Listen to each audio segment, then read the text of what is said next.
la prueba de mi amor, te amo a ti, no hay más que decir, mi vida es la prueba de mi amor, te amo a ti, no hay más que decir, mi vida es la prueba de mi amor por ti.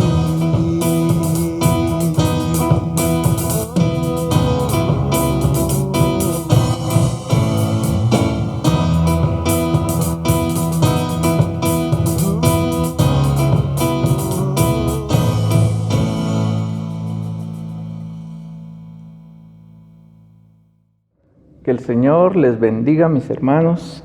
En esta hora es un privilegio para mí el estar aquí frente a ustedes para compartir la palabra del Señor.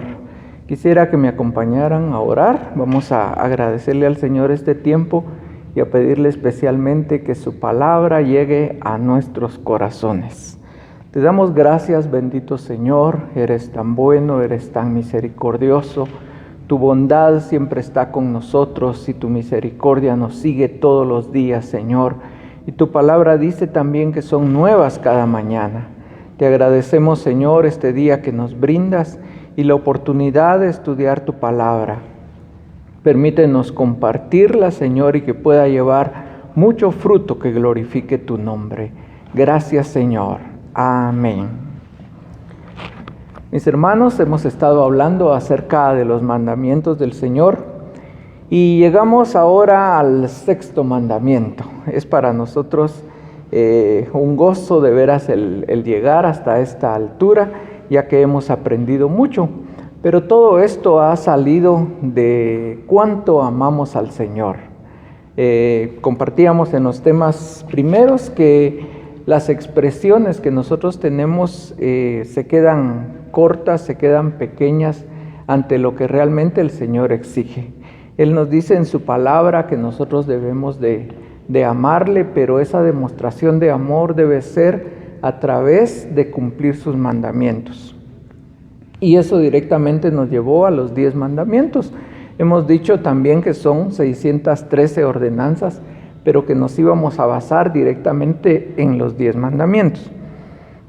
Estos 10 mandamientos a través de la Biblia han venido sufriendo modificaciones, es decir, el Padre los estableció como una ley, luego viene el Hijo y le da una verdadera interpretación. Él dijo que venía a cumplir la ley, y luego cuando el Señor Jesucristo se va, entonces deja al Espíritu Santo, al Paracleto bendito que vino en nuestro auxilio, para que Él pudiera terminarnos de recordar todas las cosas. Y es así como nosotros tenemos los mandamientos en la ley, los mandamientos a través del Hijo y los mandamientos ahora con el Espíritu Santo. Y dice un pasaje en el libro de los Salmos que la suma de tu palabra es la verdad. Entonces, si nosotros queremos saber realmente si estamos amando a Dios, si estamos cumpliendo los mandamientos, debemos de sumar todo lo que dice aquello de los mandamientos y poder saber si estamos cumpliendo realmente lo que el Señor dice. Entonces, luego de esta introducción, queremos entrar ya al sexto mandamiento, y yo les suplico que me acompañe al libro de Éxodo, capítulo 20 y versículo 13, donde a la lectura dice, no matarás. Mire este pasaje tan pequeño y hoy nos va a traer una gran lección a nuestras vidas. Entonces, aquí hay una prohibición total, aquí hay un no rotundo del Señor. Creo que nosotros cuando oramos al Señor esperamos respuesta de Él, pero a veces la respuesta es no, y nosotros debemos de entenderlo, ¿verdad? Hablando así un poquito de la oración, cuando nosotros oramos, la respuesta puede ser sí, puede ser no, o puede ser espera. Y a veces el espera es el que nos desespera, ¿verdad? Quisiéramos un sí o un no. Pero en este caso, con respecto a el matar, el Señor da un no rotundo. Esto no quiere decir de que en el pueblo de Israel no se ejecutaran a personas. Esto quiere decir de que una persona no se podía levantar contra otra para matarla. Pero vamos a ver diferentes casos a través de la Biblia, cómo el Señor permitía la muerte en determinados casos y cómo la muerte a veces se daba y había un lugar donde uno podía refugiarse si la muerte había sido por un accidente. Vamos a ver primero la muerte por accidente. Y esto se relata en el libro de Josué, capítulo 20. Todo el capítulo nos habla acerca de la muerte por accidente. Y esto se refiere a que si una persona por accidente mató a otra, entonces era sin culpa. Pero ese sin culpa tenía que acudir a una ciudad que le llamaban la ciudad de refugio, donde él se iba a refugiar para que un vengador no viniera y vengara la muerte de aquel que había sido muerto. Este accidente podía ser, por ejemplo, dice la Biblia, que dos salían a cortar leña y de repente uno estaba dándole duro con el hacha y el hacha, ustedes saben, es de hierro, se zafaba del cabo y por accidente le iba a dar a la cabeza al otro o al pecho, ¿verdad? Y entonces esta persona moría. ¿Qué hacer en ese caso? Había sido un accidente. Entonces él venía, abandonaba la tarea que estaba haciendo, salía corriendo a la ciudad más cercana que estuviera de refugio y ahí llegaba, tocaba en la ciudad y decía que él estaba pidiendo refugio. El sacerdote que estaba en función en esa ciudad lo recibía y a ese sacerdote le explicaba lo que había pasado. Entonces él decía, bueno, aquí te vas a resguardar en esta ciudad y vas a permanecer aquí hasta que yo muera. Cuando yo muera, entonces vas a poder regresar de donde eras, a tu familia, a tu vida normal, pero hasta que yo muera. Si antes que yo muera te sales de la ciudad y el vengador te encuentra, entonces te va a matar. Y ese vengador solo va a estar vengando la muerte del fallecido y va a ser sin culpa. Así que la única oportunidad que tienes de vida es poder permanecer en esta ciudad. El otro tipo de accidente que podía ser era que fueran a la montaña y por casualidad, digamos, el otro empujó a la otra persona a un peñasco. Se vino en el peñasco y se murió. Eso también se daba como un accidente. También se puede pensar por lanzar piedras, ¿verdad? Digamos, encontraron un panal y agarró la piedra muy grande y al lanzarla se le sobó, como decimos, ¿verdad? Agarró otro camino la piedra y le fue a dar a la cabeza del otro y lo mató. Esas muertes se daban por accidente y había una forma de librarlas que eran las ciudades de refugio. Vemos entonces que sí se mataba en Israel, pero habían modalidades. Otra de las modalidades era vida por vida. Es decir, aquel que se levantaba en contra de su hermano y lo mataba, entonces tenía que pagar vida por vida.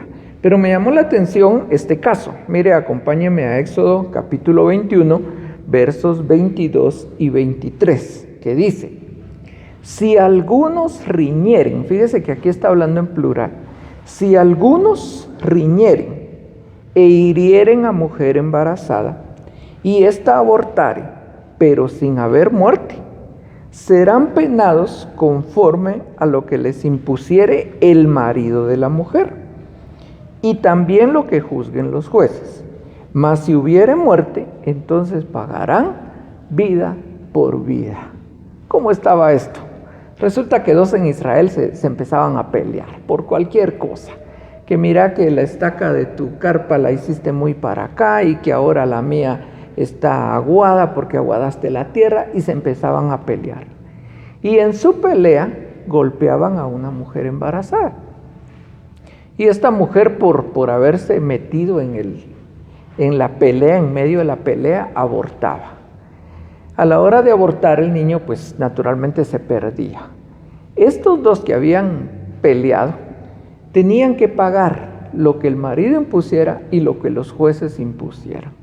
Note aquí cómo no solo el marido tenía la palabra, porque él podría decir, bueno, el que iba a nacer era niño, me iba a producir tanto, iba a trabajar y entonces ahora ustedes me deben de por vida.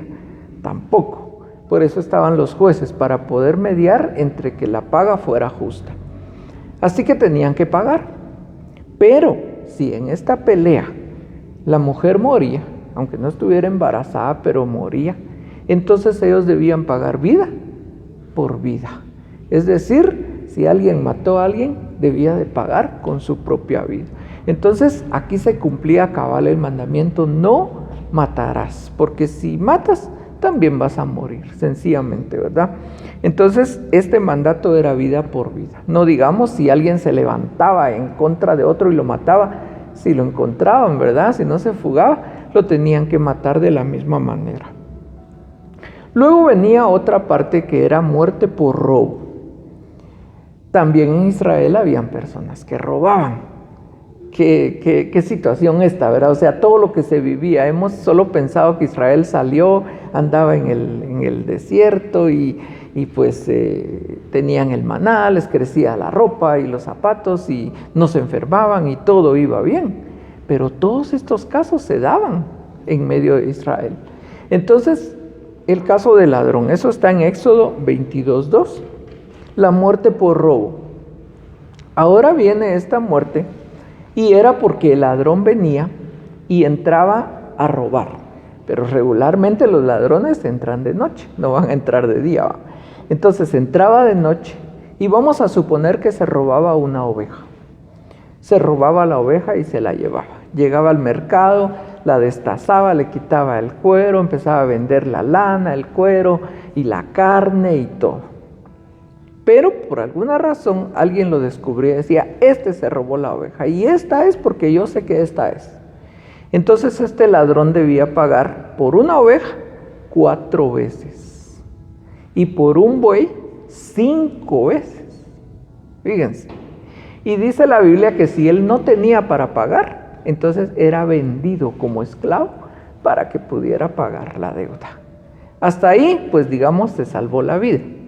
Pero si este ladrón era descubierto y el dueño lo agarraba a palos, le tiraba una piedra o lo pullaba o lo espadeaba y era muerto, el que lo mató era sin culpa, pero era sin culpa porque era de noche. Noten, pero dice la Biblia que si el ladrón entraba de día y el dueño de los animales lo mataba, se pagaba vida por vida, porque sí tenía oportunidad de ver quién era y de poder dar alarma y de poder evitar la muerte. Entonces noten cómo eran las leyes con respecto a la muerte. O sea, la ley era no matarás, pero habían muchos casos. Este caso me conmueve mucho y es la muerte del hijo contumaz. Se daban casos en Israel donde una pareja tenía un hijo y este hijo dice que se volvía glotón y borracho.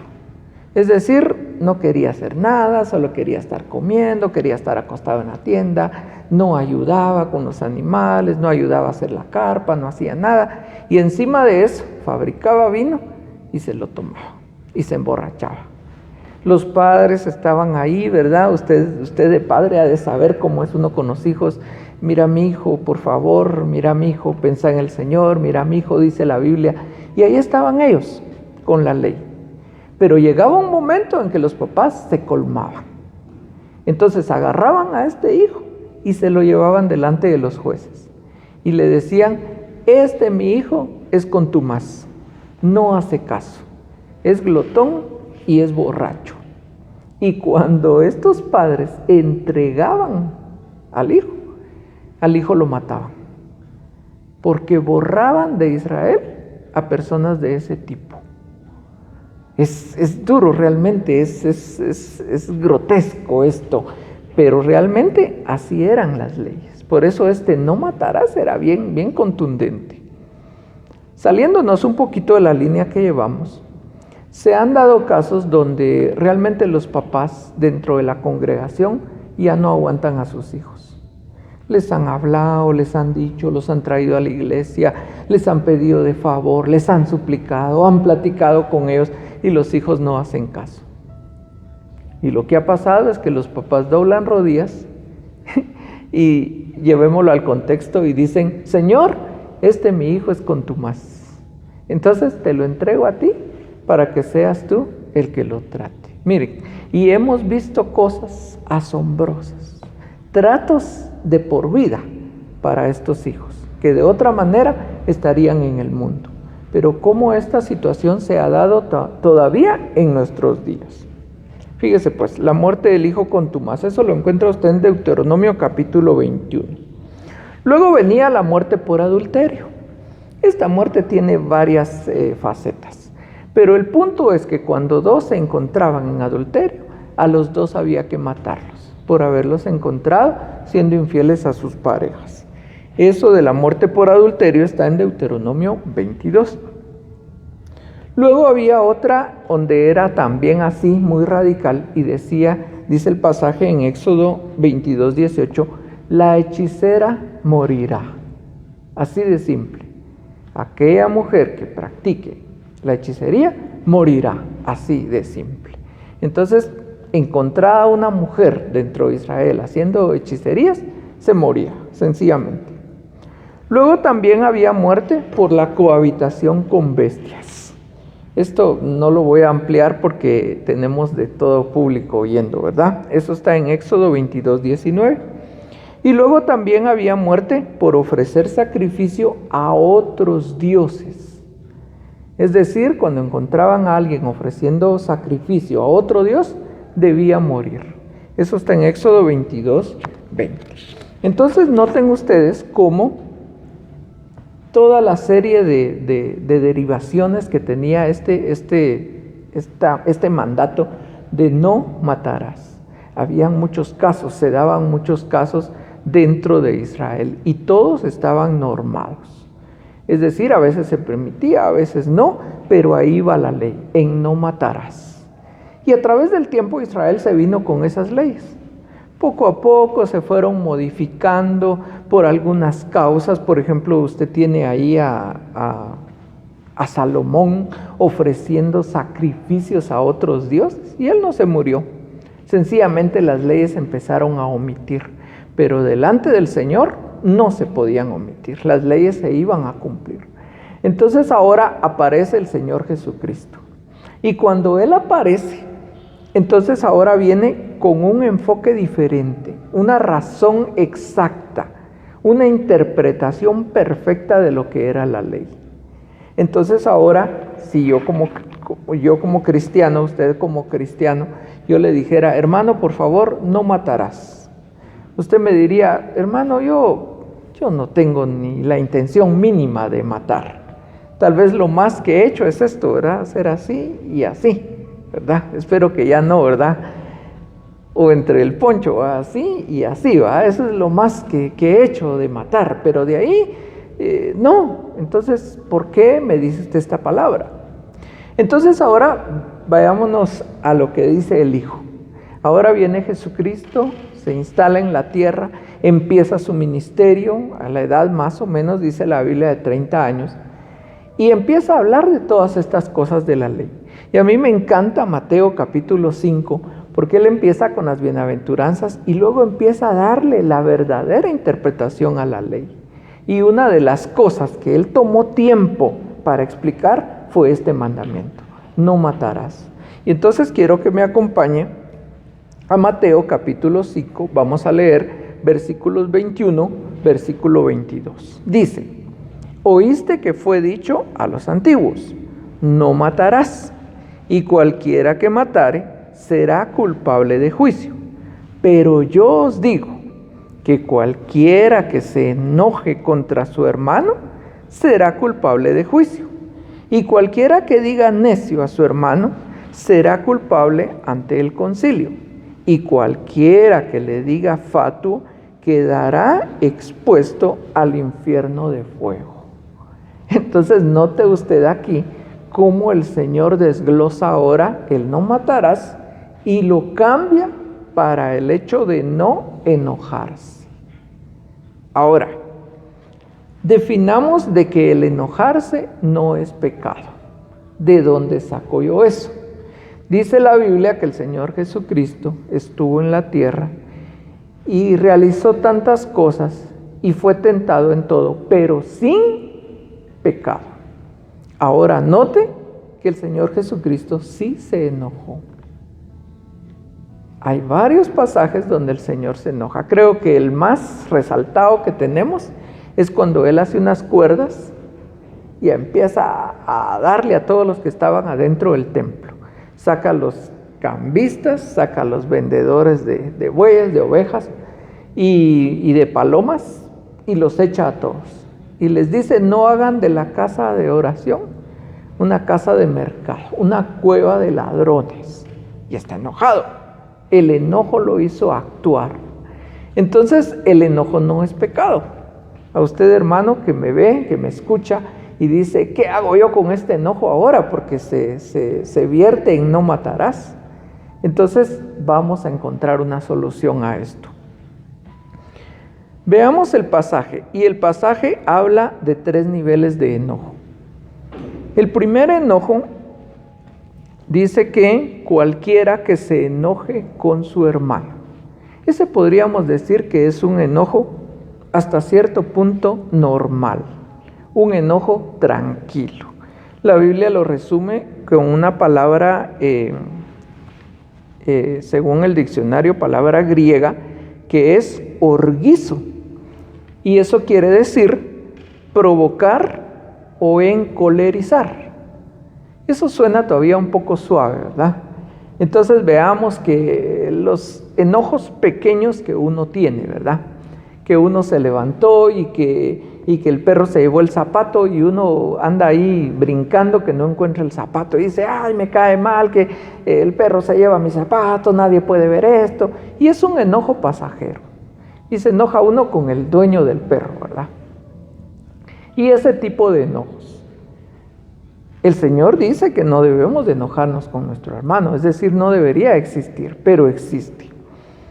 Luego viene un enojo donde ya de la boca del que está enojado sale un insulto hacia el causante del enojo y le llama necio. Este ya es un nivel mayor. Y cuando se habla de necio, entonces es la palabra raká, con una J anticipada, que quiere decir vacío e indigno. Es decir, ya se toma el enojo en contra de una persona. Ya no es un enojo pasajero con palabras al aire, sino que es un enojo enfocado hacia una persona. Pero luego viene una tercera posición. Y la tercera es cuando se le llama al hermano fatuo. Este viene de la palabra griega moros, que significa absurdo y tupido. Es decir, lleno totalmente de lo absurdo que está haciendo. Entonces estamos emitiendo un juicio, estamos emitiendo una totalidad contra el hermano que nos enojamos. Esos son los 3 niveles de enojo. Y ahora, esos enojos, lo que reciben como castigo o como apremio de lo que están haciendo es: el primer enojo dice que merece un juicio. Y aquí definitivamente estamos poniendo a Dios como la persona que debe juzgar en medio de estos 2 casos. Esos enojos que tenemos así, normales diríamos, dice la Biblia que es necesario que se hayan disensiones entre nosotros, porque eso va a sacar el carácter de cada quien y nos vamos a dar cuenta en realidad quiénes somos. Entonces, en las áreas, en las iglesias, en las congregaciones, se dan este tipo de cosas y hay molestias y hay enojos, pero esos enojos nada más merecen un juicio, donde el juicio lo hace Dios. Las personas se molestan, se enojan y luego pues se queda así el asunto. Y poco a poco Dios va redarguyendo los corazones, de manera que después se van medio hablando, después entre broma y broma se asoma la verdad, ¿verdad? Y entonces se reconcilian los hermanos y todo está bien. El primer enojo entonces que tenemos se resuelve con un juicio donde Dios es el juez. Pero cuando el enojo ya llega a que el hermano insulta al otro y le dice necio, entonces ya se hace culpable ante el concilio. ¿Qué era el concilio? El concilio era un grupo de aristocracia sacerdotal que le llamaban también Sanedrín y era compuesto por 71 miembros. Imagínense mover a tanta gente por un enojo que se tuvo. Entonces esto ya implica que el enojo ya es fuerte. Ya el hermano los hermanos que se sentaban juntos, ahora uno se sienta aquí y el otro se sienta allá. Y si este hermano maneja un área y este hermano maneja otra área, ahora las áreas se pelean y compiten. Esto ya se va llevando al grado de necedad. Y cuando esto se lleva a este punto, entonces es necesario que entre en acción el concilio y que los llame a la reflexión. ¿Qué está pasando? ¿Por qué se están peleando? Hasta ahí el segundo punto. Pero luego viene cuando el hermano le llama fatuo al otro, es decir, emite una condenación. Le está diciendo que él es un absurdo y que está totalmente tupido. Es decir, lleno, ya no hay oportunidad para él. Y dice el Señor explicando esto, que cuando esto se da, entonces lo único que se puede hacer es esperar que en el infierno sea emitida la orden de juicio. No me dejará usted mentir, que me oye, que me ve, que hay personas que han muerto peleando con otro. Les dice, mira, ya está a punto de morir, anda a hablarle, arréglense. Y él dice, no, es que yo no tuve la culpa, y esto que me hizo no se lo voy a perdonar. Y en realidad mueren así. Y entonces aquí ¿qué queda?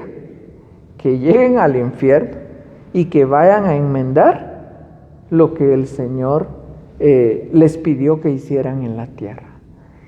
De aquí para allá el tema ya es muy profundo y tendríamos que entrar en una serie de pasajes para poder explicar si realmente el infierno es un lugar para ir a componerse o es un lugar para un previo para poder pasar al cielo. Tendríamos que platicar mucho, pero lo vamos a dejar nada más ahí.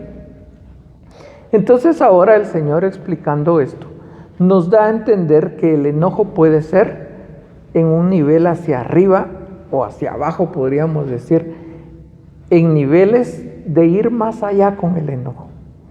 Entonces ahora viene el Espíritu Santo y nos dice en Efesios 4:26, dice, airaos, pero no pequéis, no se ponga el sol sobre vuestro enojo.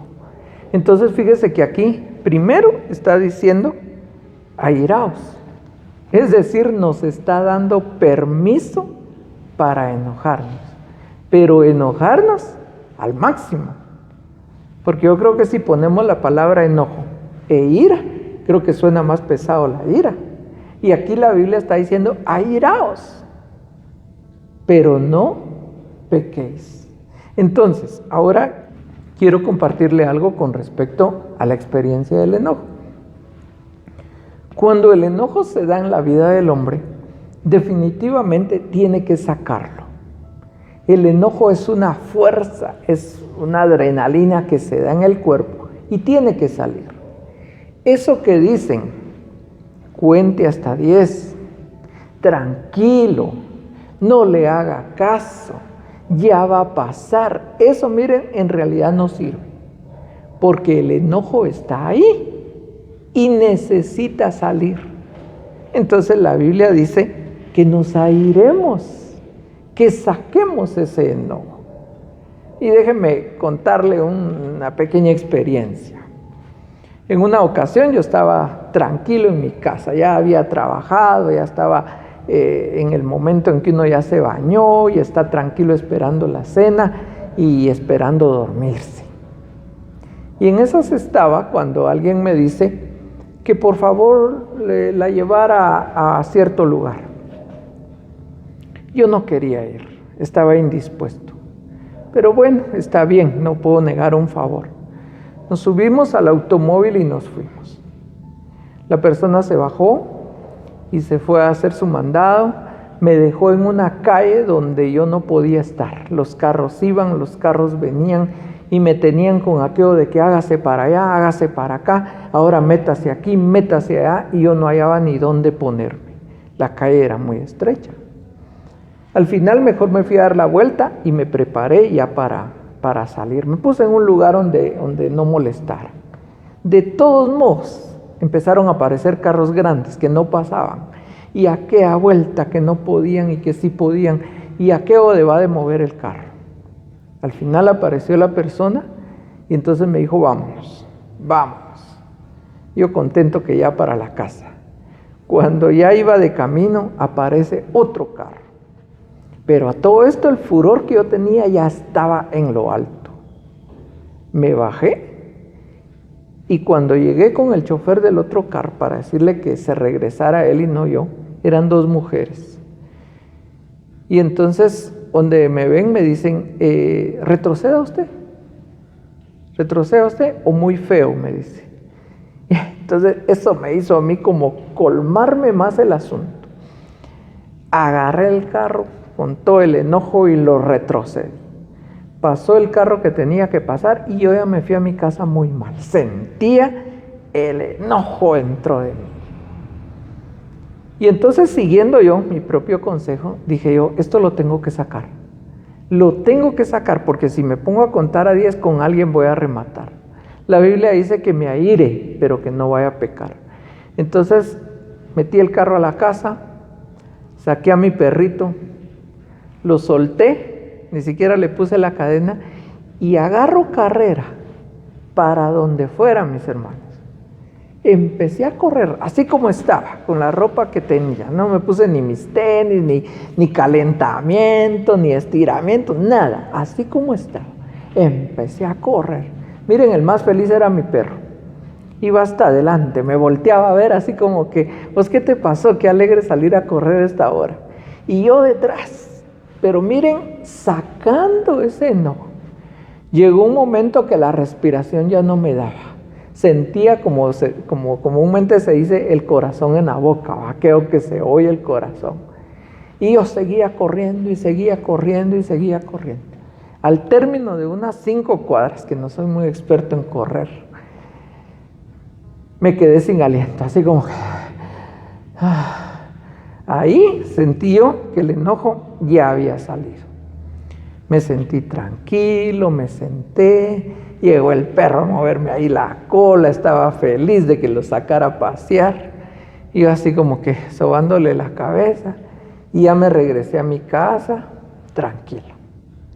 Me fui a quitar la ropa, me fui a bañar, fui a cenar. Miren, se pasó el enojo. Entonces comprendí este pasaje. Airaos, pero no pequéis. Que no se ponga el sol sobre vuestro enojo, porque un enojo guardado nos va a traer muchas consecuencias malas. Entonces debemos de sacar este enojo. Yo le compartí a una persona esto y su forma de sacarlo fue que agarró una paleta de madera y hay unas gradas ahí, gradas de concreto, y empezó a darle. Ella tiene 4 hijos y ya saben ustedes, los hijos la desesperaron en un momento y entonces agarra la paleta y empieza a darle a las gradas, a darle hasta que despedazó la paleta. Los 4 patojitos le hicieron rueda y se le quedaban viendo a su mamá, y ella hasta que despedazó la paleta. Cuando ella sintió que ya había sacado la cólera, los niños le dicen, mamita, ahora sí nos vamos a portar bien, ¿oíste? La vieron enojada, pero no había pecado. Entonces yo le invito a que usted busque qué va a hacer cuando se enoja. Tiene que hacer algo, tiene que sacar ese enojo. Y ese consejo es del Espíritu Santo. Airaos, pero no pequéis. Luego, en Efesios 4:26 dice, quítese de vosotros todo enojo. Y da otra lista de cosas. Pero me llama la atención que dice, quítese. Es decir, se puede quitar. Hay cosas por las cuales no debemos de enojarnos. Cuando veamos venir el enojo, pensemos, no me voy a enojar por esto. ¿Por qué? También dice en Colosenses 3:8, dice, dejad el enojo. Es decir, también lo podemos dejar. Pero esto es cuando el enojo inicia.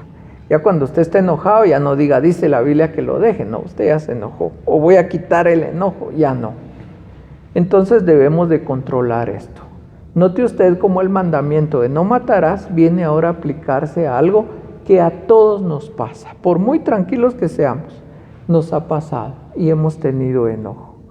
Yo le invito, mi hermano, a que usted medite en esta palabra y pidamos juntos al Señor el no infringir este mandamiento, pecando a la hora de enojarnos, sino que pidamos la dirección del Señor. Y usted, amigo, que ha llegado hasta este momento, yo le invito a que reciba a Jesucristo en su corazón. Ha vivido sin ley, ha vivido sin mandamientos, pero ahora puede ser parte de esta familia, donde están los mandamientos del Señor, que lo único que hacen es hacernos vivir mejor delante de su presencia. Padre, te damos gracias, te agradecemos, Señor, mucho tu misericordia y tu favor, Señor. Te pedimos, Señor, que esta palabra pueda hallar cabida en nuestro corazón, que pueda hallar cabida en nuestra alma, que venga a operar el cambio que tú quieres en nuestra vida y que podamos ser, Señor, mejores, ir, Señor, en esa estatura del varón perfecto hasta alcanzarla, teniendo nuestros ojos en el blanco perfecto que eres tú, Señor. Te damos gracias porque eres tan bueno y tan precioso. Gracias, Señor. Amén. Muchas bendiciones para sus vidas, mis hermanos.